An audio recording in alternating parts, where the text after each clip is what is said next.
sa Panginoong Diyos, lahat ng tinakpan.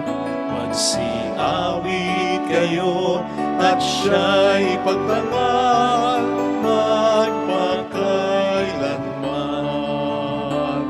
Magpuri kayo mga anghel ng Diyos, sa Panginoong may kapal.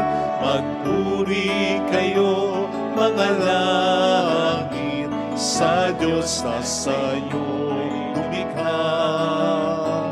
Magpuri kayo sa Panginoong Diyos, lahat ng tinakpan. Magsiawit kayo at siya'y pagdangal magpakailanman. Sa ngalan ng Ama at ng Anak at ng Espiritu Santo, Amen. sumainyo ang Panginoon At sumainyo rin. upang tayo maging marapat sa banal na pagdiriwang na ito. Halina't magsisimula tayo para sa ating mga kasalanan at pagkukulang. Tayo pong lahat, inaamin ko sa makapangyarihang Diyos at sa inyo mga kapatid, na lubha akong nagkasala sa isip, sa salita, sa gawa, at sa aking pagkukulang. Kaya sinasamo ko sa mahal na Birheng Maria, sa lahat ng mga anghel at mga banal, at sa inyo mga kapatid, na ako'y panalangin sa Panginoong ating Diyos. Kaawaan tayo na mapagmahal na Diyos, patawarin sa ating mga sala, at patnubayan hanggang sa buhay na walang hanggan. Amen. Panginoon, kaawaan mo kami. Panginoon, kaawaan mo kami. Kristo, kaawaan mo kami. Kristo, kaawaan mo kami. Panginoon, kaawaan mo kami. Panginoon, kaawaan mo kami. Yumuko tayo, maaring ibulong sa Panginoon ang ating intensyon. Pagdasal natin ang mga tumutulong sa ating simbahan, ang mga may sakit at ang mga nag-aalaga sa kanila, ang mga kasama nating nagsisimbahan. Manalangin tayo. Ama naming makapangyarihan, pagkaloob mong maitaguyod ang salibutan sa matiwasay na pag-iral ayon sa layunin mo para sa aming kapakanan, sa pagkasamba sa iyo ng may panatag na kalooban sa pamamagitan ni Jesucristo, asama ng Espiritu Santo magpa sa walang hanggan. Amen. Ang salita ng Diyos mula sa unang sulat ni Apostol San Pedro. Mga pinakamamahal, malapit na ang wakas ng lahat ng bagay, kaya't maging mapagtimpi kayo at manatiling malinaw ang pag-iisip, upang kayo'y makapanalangin. Higit sa lahat, magmahalan kayo ng tapat. Sapagkat ang pagmamahal ay pumapawi ng maraming kasalanan. Huwag maging mabigat sa inyong loob ang pagtanggap sa mga kapatid. Bilang mabubuting katiwala ng iba't ibang kaloob ng Diyos, gamitin ninyo sa kapakinabangan ang katangiang tinanggap ng bawat isa. Ikaw ba'y tagapangaral? Ipangaral mo ang salita ng Diyos. Ikaw ba'y tagapaglingkod? Gamitin mo sa paglilingkod ang lakas na kaloob sa iyo ng Diyos upang siya'y papurihin sa lahat ng bagay sa pamamagitan ni Jesucristo. Sa Kanya ang kapangyarihan at karangalan magpakailanman. Amen. Mga minamahal, huwag ninyong pagtakhan at ituring na di pangkaraniwan ang mabibigat na pagsubok na inyong dinaranas. Sa halip, magalak kayo sa inyong pakikihati sa mga hirap ni Kristo. Ang maging lubos ang iyong kagalakan kapag nahayag ang kanyang kadakilaan.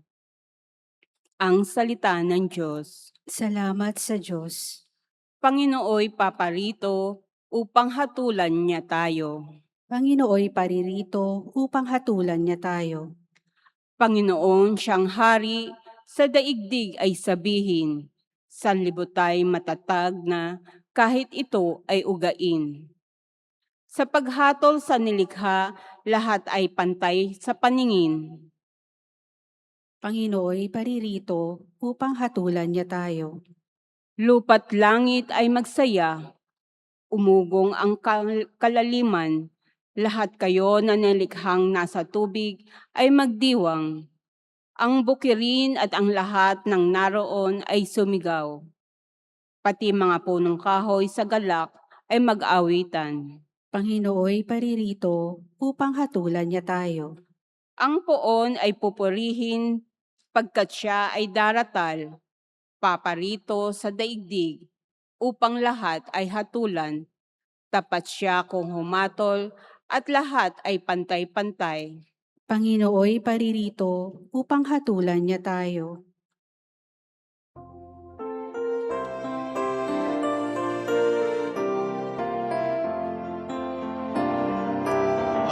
Alleluia, alleluia, alleluia.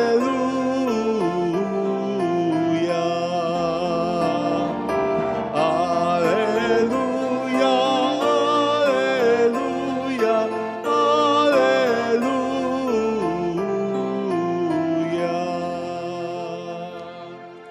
Sumainyo ang Panginoon. At sumaiyo rin. Ang mabuting balita ng Panginoon ayon kay San Marcos. Papuri sa iyo, Panginoon.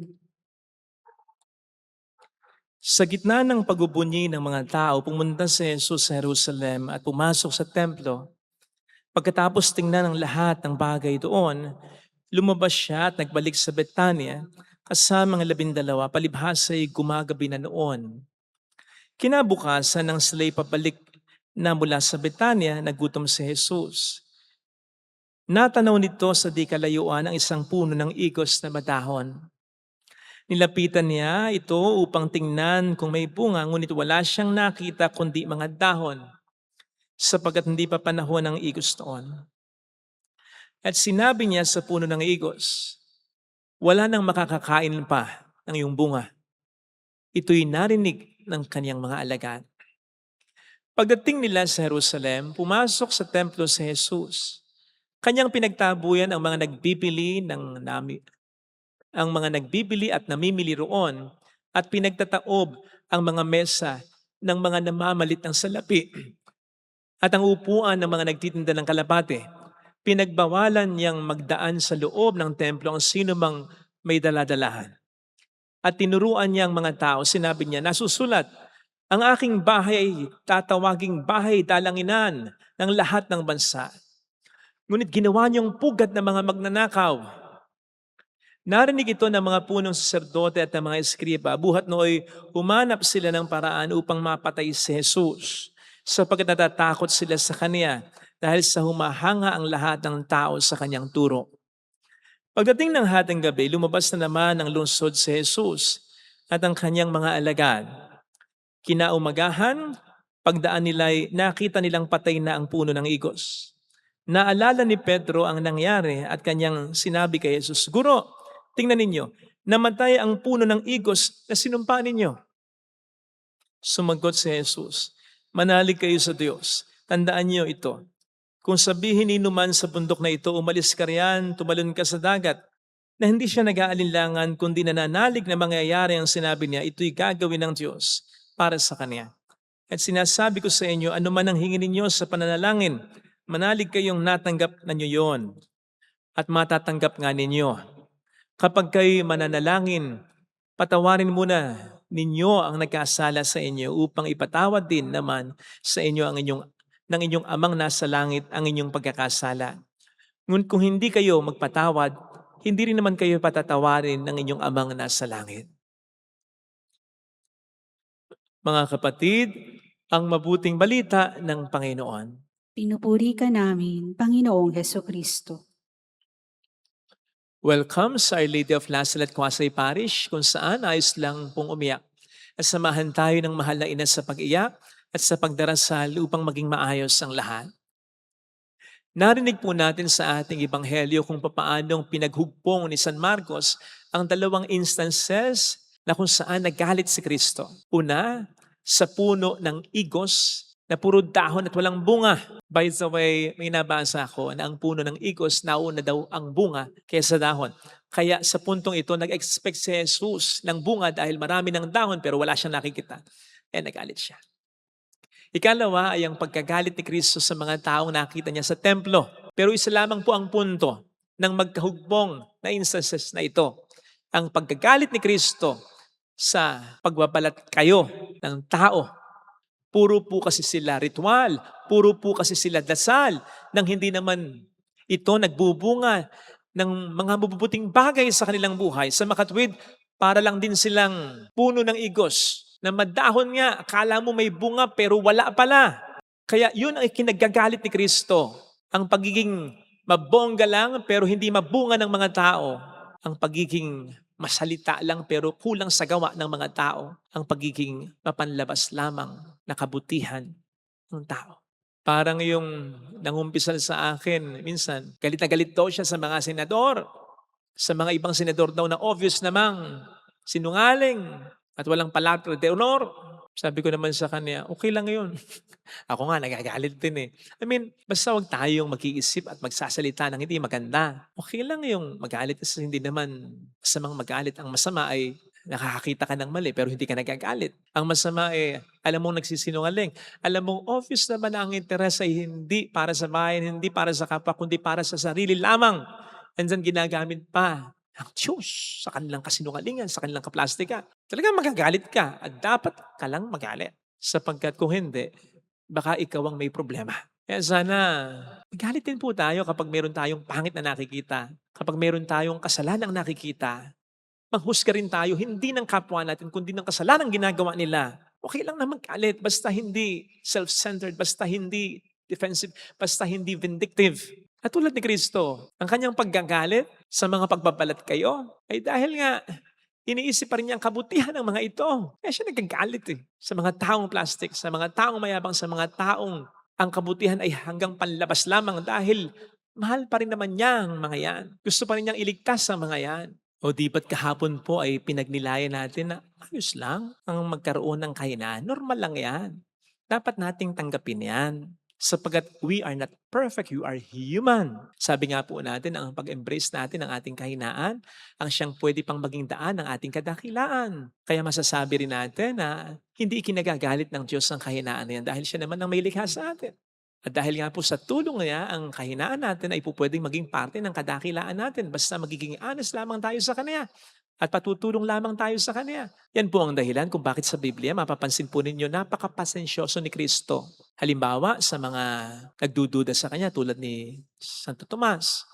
Halimbawa, sa mga mapupusok tulad ng mga anak ni Zebedeo o mga anak ng kulog.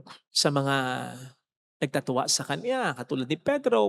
Sa mga umiiwas sa Kanya, tulad ni Jonas, tulad ng babaeng Samaritana, at sa mga makasalanan in general na ina-acknowledge ang kasalanan nila. Mapagpasensya siya. Tinutulungan pa nga niya sila na ayusin ang kahinaan nila. Basta't bukas lang. Yung kahinaan, okay yan. Kasi po pwedeng maging daan ng pagbabago yan. Through humility, but not hypocrisy.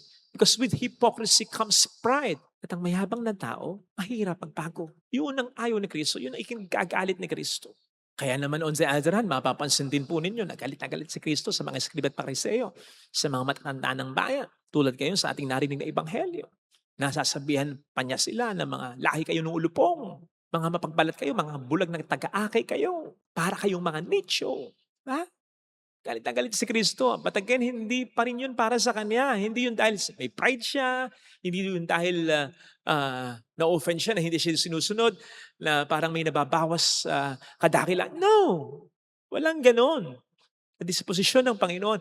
Nagagalit siya again dahil yung mga taong mapagbalat kayo ay mahal pa rin niya. Nagagalit siya at pinagsasalitaan niya sila dahil gusto niyang basagin ang yabang nila para mabago pa sila. Yan po ang dahilan kung bakit on the other hand, mapapansin po ninyo, galit na galit si Kristo. Para bang high blood lagi siya sa mga skriba at pariseo, sa mga matatanda ng bayan, yung mga mayabang, yung mga ipokrito, na dahil marami silang ginagawang kabutihan ay okay na para sa kanila, yung mga tinatago nilang kabuktutan.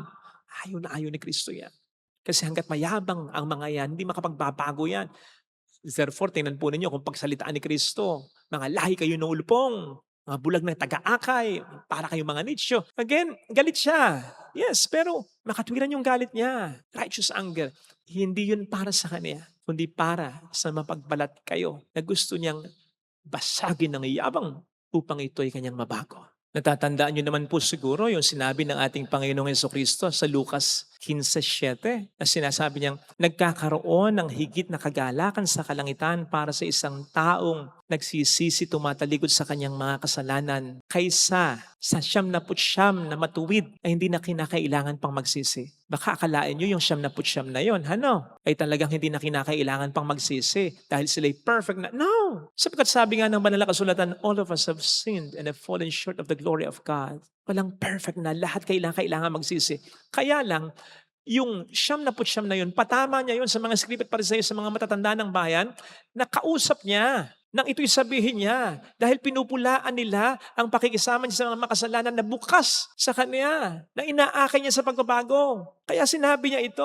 Hence ang sinasabi niya dito, mas natutuwa ang Panginoon sa isang makasalanang bukas sa pagbabago tulad ng mga makasalanang kasama ko at hindi sa inyo, kayong mga 99 na hindi nakakaramdam na kailangan kayong magbago dahil sa kayabangan ninyo. Yun yung punto at konteksto ng Ebanghelyo. So precisely, hindi natutuwa si Kristo sa mga scribe at sa mga parisay, sa mga matatanda ng bayan na hindi nakararamdam ng pangailangang magbago. Tandaan po natin na ang Diyos ang pinakadakila nating manggagamot at hindi natin siya mararanasan sa ating buhay kung hindi natin aaminin tayo kailangan niyang gamutin dahil sa kasalanan natin. Huwag tayong humiling ng kagalingan sa katawan lang. Okay yan, pero huwag natin kakalimutan, kailangan ng kagalingan ng ating puso at kalooban dahil tayo makasalanan. At huwag natin kakalimutan na ang Diyos ang tagapagligtas natin. Paano nating mararanasan ang Diyos bilang Savior natin kung sa tingin natin hindi niya kinakailangang i-save tayo from our sins? Mas mararamdaman natin na pagmamahal ng Diyos. At mas mababago tayo ng Diyos kung magiging totoo tayo sa pag-amin natin ng mga kasalanan natin. Kaya po i-check natin, pagnilayan po natin ang mga imperfections natin. Ito pa nga po ba ay kahinaan pa rin maituturing o baka ihabang na?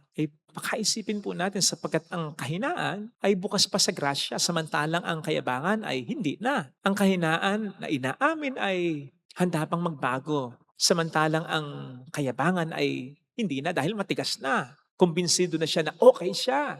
At sapagkat ang kahinaan ay nakakakuha ng awa ng Diyos. Samantalang ang kayabangan, kuhang-kuha ang galit ng Diyos. Magalit na po sa atin ng lahat, wag lang ang Diyos. Matakot po tayo sa galit niya. Sapagkat maaari ang galit niya hindi pa rin para sa kanya kundi para pa rin sa atin kung nayayabangan na siya sa atin dahil gusto pa rin niya tayo baguhin. Sabihin na rin po nating matakot na rin tayo dahil ang pagkagalit ng Diyos sa atin ay nangangahulugan ng iyabang na natin ng hindi natin pagiging bukas sa awa ng Panginoon na inaalok sa atin. Yun ang mas dapat na katakutan natin. Na dahil sa kayabangan natin ay maging sarado na tayo, maging matigas na tayo sa awa ng Diyos sa atin na makapagpapabago pa sa atin. Ito sana ang hiling nating biyaya ngayon sa ating banal na pagdiriwang sapagkat ang kahinaan ay normal sapagkat lahat tayo meron yan. Pero yung kayabangan, hindi normal yan at dapat nating iwasan yan. Amen. Ilagay natin ang ating kanang kamay sa tapat ng ating puso.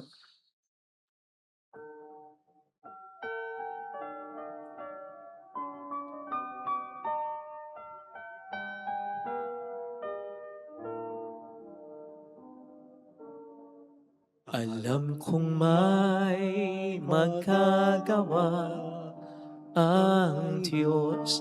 Alam kong may magagawa ang Diyos. Alam kong may magagawa ang Diyos. Ang Diyos. Kung ako'y magtatapat, Kung ako'y magtatapat sa Kanya'y maglilingkod, sa Kanya'y maglilingkod, alam kong may magagawa ang Diyos. kung may magagawa ang Alam kong Diyos. diringgin ng Diyos ang samo ko, Kung sapagkat anak niya ako. diringgin ng Diyos ang samo ko. Alam kong diringgin ng Diyos ang samo ko, Alam kong diringgin ng Diyos sapagkat alam niya ang samo pinagdaraan. ko. Kung ako'y magtatapat, Kung ako'y magtatapat. Sa Kanya'y maglilingkod. Sa Kanya'y maglilingkod. Alam kong tiringin ng Diyos ang samo ko. Tiringin ng Diyos Pumikit tayo. ang samo ko. Panginoon, inaamin ko ang aking mga kahinaan. Ang kapalsuhan ng ugali ko, ang mga pangit sa pagkatao ko, ang hinanakit na kinikimkim ko, ang inggit na kung minsan ay meron ako, ang pagkukumpara ko sa iba, ang kahinaan minsan ng pananampalataya ko, ang pagiging entitled ko. Tulungan mo po ako, Panginoon, na makita ang lahat ng ito at ang sa gayon sa tulong mo, mapanibago mo po ako sapagkat ayaw kong dumating ang pagkakataon na husgahan mo ako. Dahil sa kayabangan ko. Hallelujah. Hallelujah. Purihin ang Diyos. Hallelujah. Hallelujah. Pasalamatan siya. Siya ay muling babalik sa atin. Hindi niya tayo iiwan. Hindi niya tayo pababayaan. Paniwalaan natin yan. Hallelujah. Purihin ang Diyos. Hallelujah. Sa takdang panahon, babalik ang Panginoon upang tayo ay kunin. Tapat siya sa kanyang mga pangako sa atin. Sabihin mo sa sarili mo, mayroong magandang mangyayari sa iyo. Higit pa sa inaasahan mo. Ang nagpapakababa ay tataas niya. Ang nagpapakababa dahil sa kahinaan, dahil sa mga inaamin niyang kasalanan, itataas ng Panginoon niya, babaguhin ng Panginoon niya. Pero ang mga nagpapakataas, mga mayabang, di namin ang kasalanan, dahil may mga ginagawang kabutihan, ibababa ng Panginoon yan. Palang araw ay marirealize nila na hindi sila mabuti talaga. At yun ay dahil sa naging mayabang sila. Papuri sa Ama at sa Anak sa Espiritu Santo. Kapara ng sa unang-una, ngayon, magpakailanman at magpasawalang hanggan. Amen. Pag-aalay.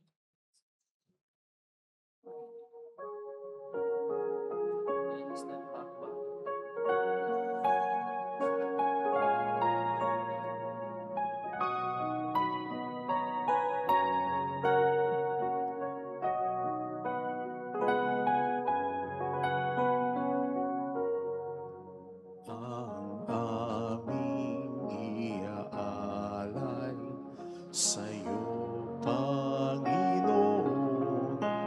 ang bunga ng aming pinagpaguran, ang aming maihahandog, bukal sa kalooban, ang tapat na pag-aalay ng buhay. Narito, Panginoon, ang tinapay at alak, ang pagkain inumin sa gisag ng buhay. Tanggapin mo at iyong basbasan upang sa iyo kami makinabang.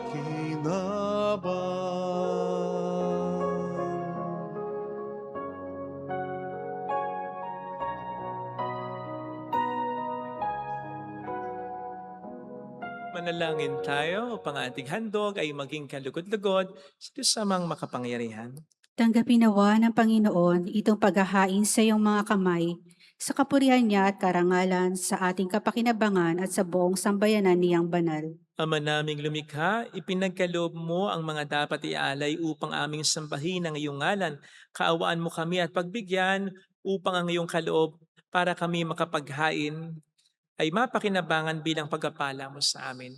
Sa pamamagitan ni Jesucristo, kasama ang Espiritu Santo, magpasa walang hanggan. Amen. Sumainyo ang Panginoon. At sumaiyo rin. Itaas sa Diyos ang inyong puso at diwa. Itinaas na namin sa Panginoon. Pasalamatan ng ating Panginoong Diyos. Marapat na siya ay pasalamatan. Ama naming makapangyarihan, tunay ngang marapat na ikaw ay pasalamatan. Ang iyong mga supling na nagtaksil ay nagbabalik ngayon sa iyong pagiliw. Bunga ng malasakit ang anak mong masunurin at ang Espiritong bigay upang lahat ay kupkupin. Kaming mga tinubos ng anak mong mahal ay niloob mong magtipon at magkapisan upang magsalo sa masaganang hapag ng buhay. Kaisa ng anak mo at ng Espiritu Santo, ang iyong sambayan ay nagpupuri sa iyo. Nagkakapisan ngayon ng bumubuo sa katawan ni Kristo. Nagkakatipon ngayon ang pinananahanan ng iyong Espiritu. Kaya kaisa ng mga anghel na nagsisiawit ng papuri sa iyo ng walang humpay sa kalangitan, kami nagbubunyi sa iyong kadakilaan. Santo, Santo, Santo, Panginoong Diyos ng mga hukbo, napupuno ang langit at lupa ng kadakilaan mo, hosana sa kaitaasan. Pinagpalang na paririto sa ngalan ng Panginoon, hosana sa kaitaasan. Ama naming banal, ikaw ang bukhal ng tanang kabanalan. Kaya't sa pamamagitan ng iyong Espiritu gawin mong banal ang mga kaloob na ito upang para sa amin ay maging katawan at dugo ng aming Panginoong Hesukristo. Bago niya pinagtiis ang kusang loob na maging handog, hinawakan niya ang tinapay, pinasalamatan ka niya, pinaghati-hati niya iyon. Inabot sa kaniyang mga alagad at sinabi, tanggapin ninyong lahat ito at kanin. Ito ang aking katawan na ihahandog para sa inyo.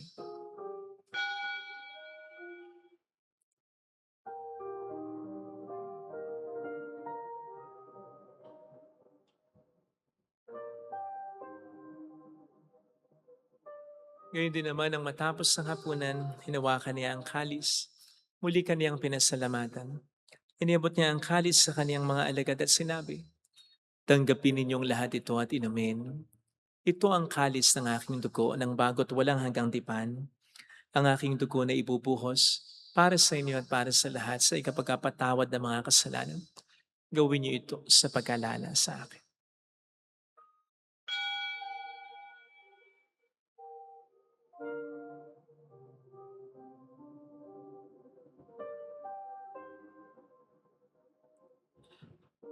Ang misteryo ng ating pananampalataya. Si Kristo'y namatay, si Kristo'y nabuhay, si Kristo'y babalik sa wakas ng panahon.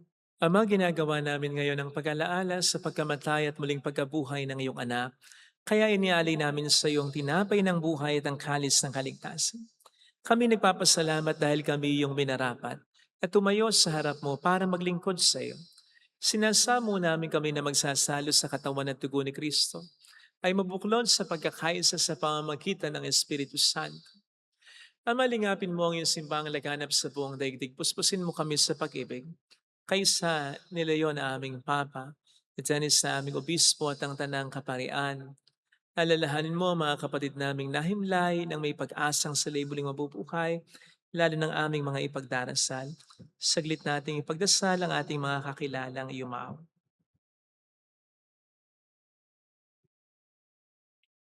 Kaawaan mo sila at patuloyin sa iyong kaliwanagan. Kaawaan mo at paging tapatin kaming lahat na makasalo sa iyong buhay na walang wakas kaysa ang mahal na Birhen ng Lazaret, ang ina ng Diyos. Isanusay ang kabiyak ng kanyang puso lahat ng mga banal na namuhay dito sa daigdig ng kalugod-lugod sa iyo. Maipagdiwang nawa namin ang pagupuri sa ikararangal mo sa pamamagitan ng iyong anak na aming Panginoong Hesukristo. Sa pamamagitan ni Kristo, kasama niya at sa Kanya, ang lahat ng parangal papuri ay sa iyo, Diyos amang makapangyarihan, kasamang Espiritu Santo magpasawalang hanggan.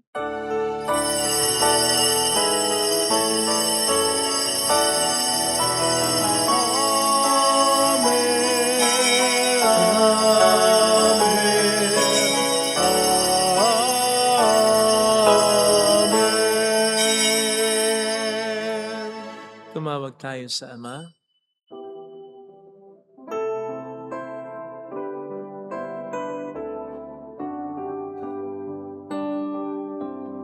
Ama namin, sumasalangit ka, sambahin ang ngalan mo, mapasa amin ang kaharian mo, sundin ang loob mo dito sa lupa para ng sa langit. Bigyan mo kami ngayon ng aming kakanin sa araw-araw. At patawarin mo kami sa aming mga sala, para ng pagpapatawad namin sa nagkakasala sa amin. At huwag mo kaming ipaintulot sa tukso, at iadya mo kami sa lahat ng masama.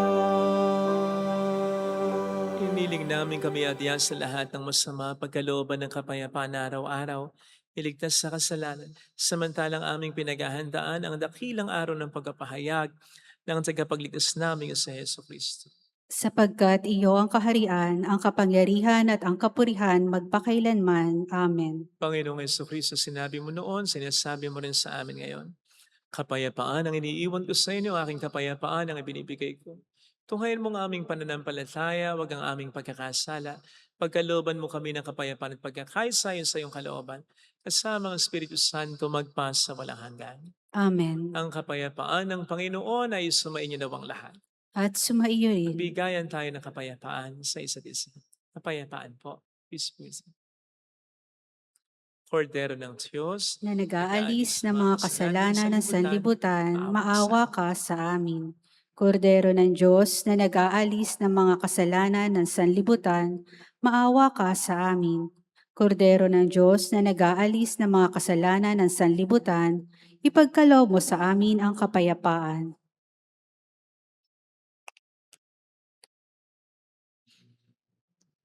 narito sa harap natin ng Panginoon ang ating buhay at kaligtasan. Mapalad tayong inaanyayahan. Panginoon, hindi ako karapat-dapat na magpatuloy sa iyo, ngunit sa isang salita mo lamang ay gagaling na ako.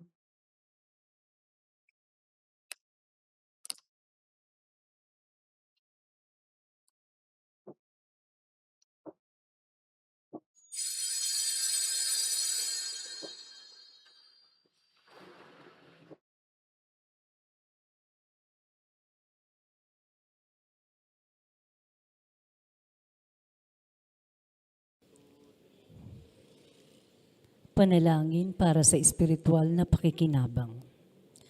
Panginoong Hesus, ako ay naniniwala na ikaw ay nasa kabanal-banalang sakramento. Iniibig kita ng higit sa lahat at ninanasa kong tanggapin ka sa aking kaluluwa. Sapagkat sa mga sandaling ito, hindi kita matatanggap sa sakramento. Tumuloy ka sa espiritu sa aking puso. Niyayakap kita na para bang naririto ka na. Inaalay ko ng buong buo ang aking sarili sa iyo. Huwag mong hayaang mawalay ako sa iyo. Amen.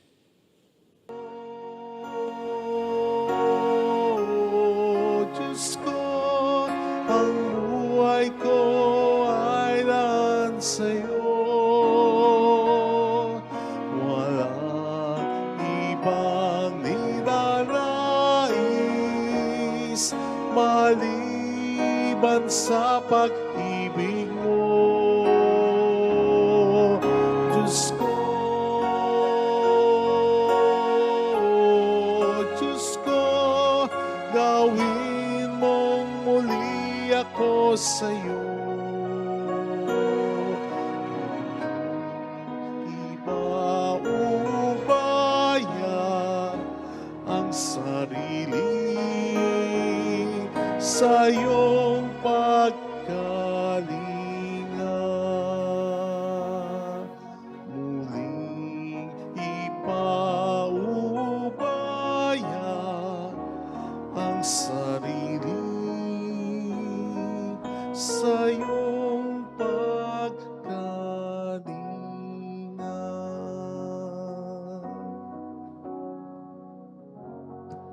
Manalangin tayo. Ama naming mapagmahal, kaming iyong pinapakinabang sa iyong kaawaan upang ang aming pinagsaluhan ay magdulot ng aming pakikilahok sa iyong buhay na hindi matatapos. Iniling namin ito sa pamamagitan ni Jesucristo. Kasama ng Espiritu Santo magpa sa walang hanggan. Amen. Holy God, Holy Mighty One, Holy Immortal One. Have mercy on us and on the whole world. Holy God, Holy Mighty One, Holy Immortal One. Have mercy on us and on the whole world. Holy God, Holy Mighty One, Holy Immortal One. Have mercy on us and on the whole world. Jesus, King of Mercy. We trust in you. Alalahanin. Alalahanin, O mahal na Birhen ng Lasalet, ina ng pag-asa, ikaw ang nagpaalala sa aming magbalik loob sa Ama. Ito ang nagpapatunay na ang kagandahang loob mo'y nananatiling busilak. Sa pag-aaruga mo sa amin, tungkulin mo'y tinupad. Sa paanan ni Kristo'y itinuring mo kaming mga tunay mong anak.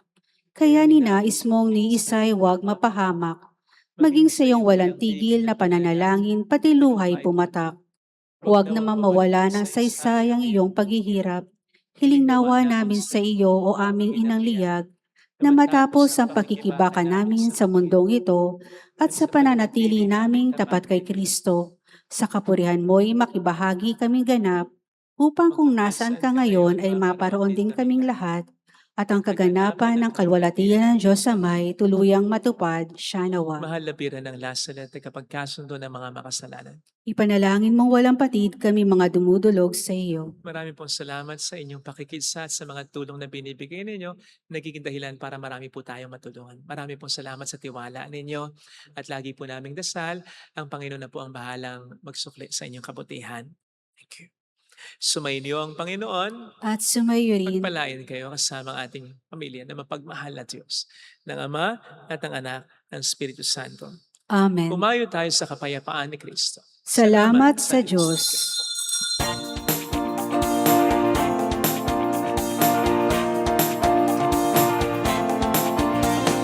Mary, Mother of the Lord, hear the prayer we sing to you. Let your tears slip in our minds and hearts, as once they fell at last again. Tell your people how to live again. Tell your people how to sing again. Tell your people how to dance again. Tell your people how to pray again. Mary, Mother of the Lord, here's a prayer we sing to you. Let your tears slip in our minds and hearts, as once they fell at last again.